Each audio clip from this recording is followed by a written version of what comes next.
Evo ovako ljudi, sad ću vam pokažem neke neverovatne trikove koje ne može verovatno niko od vas da uradi. Ja mislim da vežbam oko 16 godina ove trikove i veoma je teško njih uraditi. Ja sam bio sa Shaolin momkovima na ovim planinama i to su veoma drevni ljudi i oni su me učili godinama i godinama kako da kontrolišem objekte i kako da budu na mome telu, a da ne koristim nikakve stvari. Da budem ja kao magnet, da mogu me to da privučem. Pa rekao da vam pokažem, možda i možete kod kuće da probate, možda i vama uspe, možda imate neki talenat, a niste ni znali za njega. Evo ako ljudi krećemo nekih malo lakših vežbica, znači sad ću vam pokažem kako sam naučio da kašičica ostane na mojoj ruci. Evo gledajte, znači ruka, evo je ruka moja, sve normalno.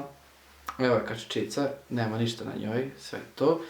I ja ću prosto samo da stavim i ona će da ostane, neće se pomeriti. Ali pre toga moram da udahnem i izdahnem 4 puta, ponavljam neke reči.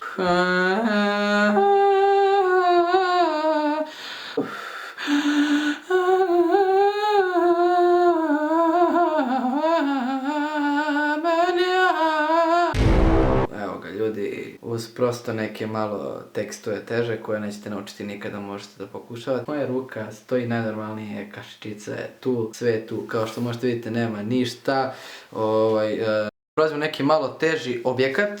Ovdje imamo ovu, kako kažu neki tanjirić metalni. Pokazat ću vam kako on meni može da ostane na sred čela. Znači nekako, evo ovako, tu će on meni da bude. Ili ovako, lakše ovako. Neverovatno teška, treba ogromna sila da bi se ovako nešto uspelo raditi. Ja imam u sebi nevjerojatno veliku magnetnu moć, tako da ću vam pokazati kako da ostane kako će mi ostati tanjir na glavi. Ja ću morati malo da uradim neke stvari da bi to mogo da obezbedim da vidi pesmica uz udaranje lagano u tanjir.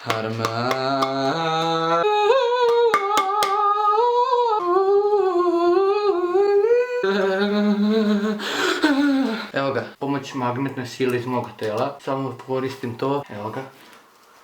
Eto, ništa niste vidjeli. Tu je dalje isti tu je ovaj tanjir.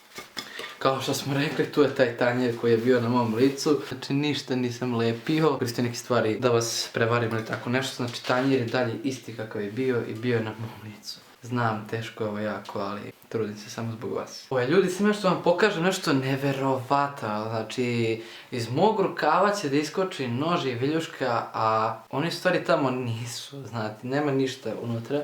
Ništa nema. Nema ni ovdje, čekajte, ako nema ništa. Ovo je konac koji visi izvukao, pa ne mogu sad da namještam konac, mora s njim klip. Samo ću ispružiti ruke i skočit će ovako, će da bude desno viljuška, levo nož. Evo, gledajte ovo.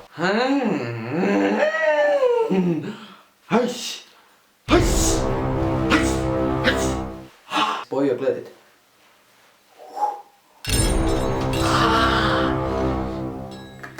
Dva predmeta sam spojio i oni lebde u vazduhu. Znači dva objekta koja lebde u vazduhu. Neverovatno, totalno neverovatno. A da ih pokušam da ih ponosim.